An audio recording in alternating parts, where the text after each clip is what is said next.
बिजली बाइक। मदन एक छोटे से कस्बे में रहता था। मदन का एक छोटा सा गैराज था। वह लोगों की गाड़ियां ठीक करके अपना खर्चा चलाता था। एक दिन मदन किसी काम से शहर गया। शहर की चकाचौंध देखकर वो हैरान हो गया। अरे बाप रे, शहर में इतनी गाड़ियां चलती है। हमारे कस्बे में तो केवल 10-12 ही गाड़ियां हैं। लोगों के पास तो स्कूटर और बाइक अधिक हैं। तभी मदन ने देखा कि एक कार सड़क के किनारे खड़ी है। लगता है यह कार खराब हो गई है, जाकर इनकी मदद करता हूँ। मदन उस कार के पास पहुंचकर उसके मालिक से पूछता है, भाई साहब नमस्कार, मैं कार मैकेनिक हूँ। क्या आपकी कार खराब हो गई है तो मैं आपकी कुछ मदद करूँ? मदन की बात सुनकर कार मालिक कहता है, अरे नहीं, ऐसी कोई बात नहीं, यह तो पेट्रोल खत्म हो गया है, मैं इसीलिए यहाँ खड़ा हूँ। तो क्या आप पेट्रोल लेने जाएंगे? अरे नहीं, ऐसी बात नहीं है, मैं खुद एक मैकेनिकल इंजीनियर हूँ। मैंने अपनी कार में एक बैटरी फिट की है जिसे बिजली से चार्ज करने की जरूरत होती है। जरूरत पड़ने पर यह बैटरी मेरे काम आ जाती है। वह कैसे? देखो भाई, जिस तरह हम अपने फोन को बिजली से चार्ज करके उसे घंटों चला लेते हैं, उसी तरह बैटरी कार में भी लग सकती है, जिसे बिजली से चार्ज करके उस कार को जब जरूरत पड़े चलाया जा सकता है। मैं भी वही करता हूँ। मदन यह सुनकर हैरान हो जाता है और वहाँ खड़ा होकर उस आदमी को बैटरी चालू करते देखता रहता है। वह आदमी अपनी कार को बैटरी से चलाकर वहाँ से चला गया। यह देखकर मदन के दिमाग में एक विचार आता है, अरे जिस तरह इसने अपनी कार में बैटरी फिट की, ऐसी बैटरी बनाना तो मेरे बाएं हाथ का खेल है। क्यों ना मैं भी गांव जाकर ऐसी ही बैटरी बनाऊं और लोगों की बाइक में लगाऊं, मेरा काम और चल सकता है। मदन ने गांव जाकर ऐसा ही किया और उसने सबसे पहले अपनी बाइक में बैटरी लगाई। यह देखकर सभी गांव वाले हैरान हो गए। अरे वाह मदन, तुमने तो बैटरी से बाइक चला ली है। इसका मतलब है तुम्हें अब कभी पेट्रोल डालने की जरूरत नहीं पड़ेगी। यह तो बड़ी कमाल की बात है भाई, मेरी बाइक में भी बैटरी लगा दो। हाँ कमल भाई, मैं जरूर लगाऊंगा। इस तरह गांव के सभी लोगों ने अपनी बाइक में बैटरी लगवाना शुरू कर दिया। इसके दो फायदे हुए, एक तो मदन का काम चल निकला और दूसरे गांव का प्रदूषण लेवल भी कम हो गया, कि बैटरी वाले वाहन से कोई प्रदूषण तो होता ही नहीं है। और आसपास के सभी लोग भी मदन को बिजली बाइक वाले मदन के नाम से जानने लगते हैं। उड़ने वाली बस। रवि शहर में मैकेनिकल इंजीनियरिंग कर रहा था। इंजीनियर बनने के बाद वो पहली बार अपने गांव आया। गांव वालों ने उसका बहुत स्वागत किया। कोई नौकरी न होने की वजह से वह अभी गांव में ही रह रहा था। एक दिन रवि गांव में घूम रहा था, तभी उसने खेत में एक पुराना सा हेलीकॉप्टर गिरा हुआ पड़ा देखा। वह सोचने लगा, अरे यह हेलीकॉप्टर यहाँ क्या कर रहा है? यह तो बहुत बुरी हालत में है, लगता है क्रैश होकर गिर गया होगा। जिज्ञासावश रवि उस हेलीकॉप्टर के पास जाता है और वहाँ खड़े हुए लोगों से पूछता है, चाचा राम राम। राम राम। बोलो बेटा रवि, यहाँ कैसे चले आए? बस चाचा, मैं तो इस हेलीकॉप्टर को देखकर आया हूँ, यह यहाँ कैसे है? अरे कुछ नहीं बेटा, कई साल हो गए, यह यहाँ पे क्रैश होकर गिर गया था, तब से इसे कोई लेने नहीं आया। रवि हेलीकॉप्टर को अच्छे से देखता है और मन ही मन सोचता है, अरे इस हेलीकॉप्टर का तो इंजन वगैरह सब कुछ ठीक है, काश मैं इसका कुछ कर पाता। ऐसा सोचकर रवि अपने घर चला जाता है। शाम को रवि के पिता रवि से कहते हैं, देखो बेटा रवि, तुम तो बन गए हो इंजीनियर, लेकिन तुम्हारा छोटा भाई कुछ नहीं करता। मैं चाहता हूँ तुम्हारा भाई मेरी तरह अपनी बस चलाए, पर यह मानता ही नहीं, तुम ही समझाओ इसे। यह सुनकर रवि का भाई कहता है, देखो ना भैया, पापा मुझे पुरानी बस चलाने को कह रहे हैं, मुझे वह बस बिल्कुल पसंद नहीं। कम से कम उसकी रंग रोगन और सफाई तो होनी चाहिए ना, तभी तो मैं उसे चलाऊंगा। और उसके पार्ट्स भी सभी पुराने हैं, कभी भी खराब हो जाती है। रवि हंसते हुए कहता है, ठीक है भाई, परेशान मत हो, मैं तुम्हारी बस को ठीक करने में मदद करूंगा। अगले दिन रवि जैसे ही बस के पास आया तो उसे एक विचार आया। उसने सोचा, क्यों ना मैं उस खराब हेलीकॉप्टर के कुछ पार्ट्स इस बस में फिट कर दूं। रवि बस को लेकर उस हेलीकॉप्टर के पास गया। वहां उसने हेलीकॉप्टर में से कुछ सामान निकालकर बस में फिट कर दिया। कई दिनों की कड़ी मेहनत के बाद रवि जो करना चाहता था उसमें वह सफल हुआ। फिर क्या था, उड़ने वाली बस तैयार हो गई। रवि बस को चलाने लगता है। उड़ने वाली बस देखकर सभी लोग हैरान हो जाते हैं। रवि अपने भाई से कहता है, ये ले भाई, मेरी तरफ से तुझे यह उपहार है। अगले ही दिन से रवि का भाई उस बस को चलाने लगता है। सड़क पर चलाने के अलावा कभी कभी वह इसे उड़ाता भी है। आओ आओ उड़ने वाली बस की सैर करो, आओ आओ उड़ने वाली बस की सैर करो। अब गांव के सभी लोग कहीं भी जाना हो तो उड़ने वाली बस में ही जाते थे। इससे उनका समय भी बच जाता था। यह देखकर रवि के पिता बहुत खुश हुए। कुछ दिनों बाद रवि की नौकरी लग जाती है, लेकिन रवि जाते जाते गांव को उड़ने वाली बस का उपहार दे जाता है। जादुई बैल। छगन बहुत ही लालची किस्म का इंसान था। वह बिना मेहनत के बहुत सारा पैसा कमाना चाहता था। वह दिन भर मेहनत कर थोड़े बहुत कपड़े रंग दिया करता था। उसके पास एक गाय थी जो दूध नहीं देती थी। हे भगवान, क्या किस्मत पाई है। दिन भर कपड़े रंगो और शाम को आकर इस गाय की सेवा करो। दूध वूध तो देती नहीं है, जिसे पीकर हम भी कुछ हट्टे कट्टे बन जाएं।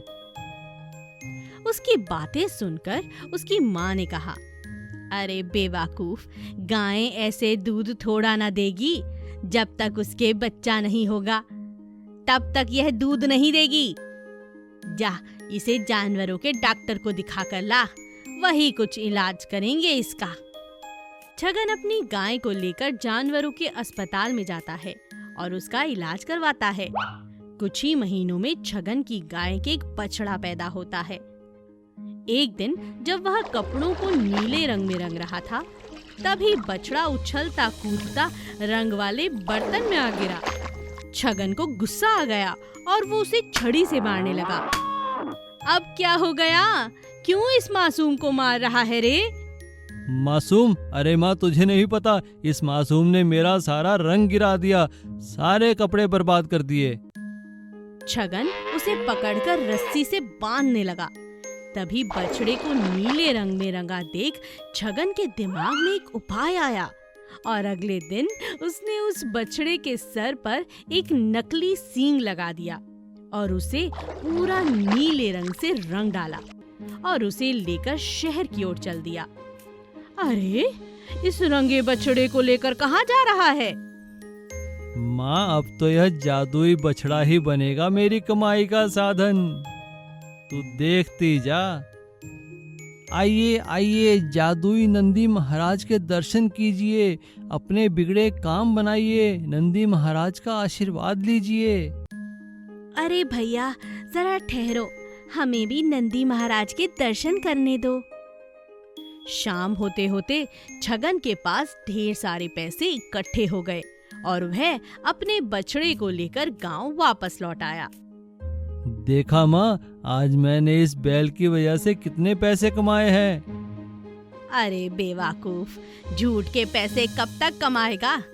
जिस दिन पकड़ा गया खूब पिटाई होगी तेरी। एक दिन शहर के बड़े मंदिर में मेला लगा तो छगन ने अपने बैल से कहा, चलिए नंदी जी महाराज, आजकल तो मेला लगा है, मंदिर में ही खड़े होंगे, खूब कमाई होगी, खूब खाने को मिलेगा। दिन ढलने तक छगन ने काफी पैसे कमा लिए, लेकिन अचानक से मौसम बिगड़ा और खूब तेज बारिश होने लगी। यह देखकर छगन डर गया।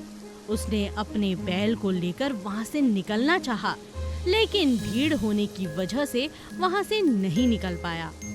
और देखते ही देखते छगन के जादुई बैल का नीला रंग बहने लगा। जब लोगों ने यह देखा तो एक औरत ने कहा, अरे देखो तो, नंदी महाराज का नीला रंग निकलने लगा है। हाँ हाँ, पकड़ो इसे, मारो इसे, यह तो कोई ठग है जो अपने बैल को रंगकर हमें बेवकूफ बना रहा था। भीड़ ने छगन की पकड़कर खूब पिटाई की और पुलिस वालों ने छगन को जेल में बंद कर दिया और उसके बैल को सरकारी तबेले में डाल दिया। ममता एक छोटे से कस्बे में अपने माता पिता और भाई के साथ रहती थी। ममता को ऑनलाइन शॉपिंग करने का बहुत शौक था। वह हमेशा नई नई चीजों का ऑर्डर करती रहती थी। एक दिन कुरियर कंपनी का एक आदमी आकर ममता की माँ को एक पैकेट देकर गया। पैकेट देखकर ममता की माँ कहती है, ममता बेटी यह कोई पैकेट आया है, देख तूने ही कुछ मंगवाया है लगता है। हाँ माँ, मेरी नई लिपस्टिक आने वाली थी, लाओ दिखाओ तो जरा। ममता ने जैसे ही पैकेट खोला, ओहो, मैंने तो ये रंग बोला ही नहीं था। चलो कोई बात नहीं, ये वापस हो जाएगा। मैं वापस करने के लिए मैसेज कर देती हूँ। कुछ दिनों बाद ममता मैं बाजार जा रही हूँ बेटी, मिक्सी खराब हो गई है, सोच रही हूँ नई ले आती हूँ। माँ दुकान पर क्यों जाती हो, तुम्हारा तो सारा दिन मिक्सी ढूंढने में लग जाएगा, ऑनलाइन मंगवा लो। ना बेटा, ऑनलाइन में चीजों का कोई भरोसा नहीं रहता, देखभाल कर लेने में ही समझदारी है। अरे माँ तुम चिंता मत करो, मैं देखभाल कर ही खरीदूंगी, कल तक तो डिलीवरी भी हो जाएगी, तुम विश्वास तो करो ना। ठीक है, तू कहती है तो मंगवा ले ऑनलाइन। ममता ने ऑनलाइन मिक्सी का ऑर्डर कर दिया। 2 दिन बाद माँ मिक्सी आ गई। कितने की है? ये 4000 की है, इतनी महंगी, बाप रे। माँ इसमें बहुत से फीचर्स हैं, ये जूस भी निकाल कर देती है, तुम चिंता क्यों करती हो? ममता की माँ को मिक्सी बहुत पसंद आई। कुछ दिनों बाद ममता के पिता ने कहा, बेटा मैं सोच रहा हूँ अपने खेतों के लिए एक ट्रैक्टर खरीद लूं, लेकिन वह तो बहुत महंगा है, सोचता हूँ लोन ले लूं। पिताजी अगर आपको ट्रैक्टर खरीदना है तो आप ऑनलाइन खरीद लेना, पैसे भी बचेंगे और अच्छी चीज भी मिलेगी। हाँ जी, ममता के कहने से हमने मिक्सी खरीदी थी और मिक्सी बहुत अच्छी निकली, तो ट्रैक्टर भी अच्छा ही होगा। और ममता और उसकी माँ के कहने पर उसके पिताजी ने भी ऑनलाइन ट्रैक्टर मंगवा लिया। लेकिन यह क्या, जब ट्रैक्टर आया तो सभी हैरान हो गए। ट्रैक्टर देखकर ममता के पिताजी ने ऑनलाइन कंपनी वाले से कहा, अरे भैया ये तुम क्या ले आए हो, मैंने तो ट्रैक्टर मंगवाया था, कोई बच्चों का खिलौना नहीं। अरे साहब हमें क्या, जो आपने ऑर्डर किया था हम लेकर आए हैं, आप रिसीविंग कीजिए और अपना ऑर्डर लीजिए, आपको कोई शिकायत है तो कस्टमर केयर में कीजिएगा। माफ कर दीजिए पिताजी, मॉडर्न समाज में रहकर अब मैं ये चीजें सीख चुकी थी, लेकिन अब मैं ये बात भी सीख चुकी हूँ कि हर चीज देखभाल कर ही खरीदनी चाहिए। अब ममता को समझ आ गया था कि ऑनलाइन शॉपिंग करते हुए हमें पहले चीजों की डिटेल देख लेनी चाहिए कि वह क्या चीज है, वह कितनी बड़ी है, कितनी छोटी है और उसकी क्वालिटी कैसी है, वरना हम सबको मिनी ट्रैक्टर की तरह धोखा हो सकता है, जैसे कि ममता को हुआ। Please subscribe.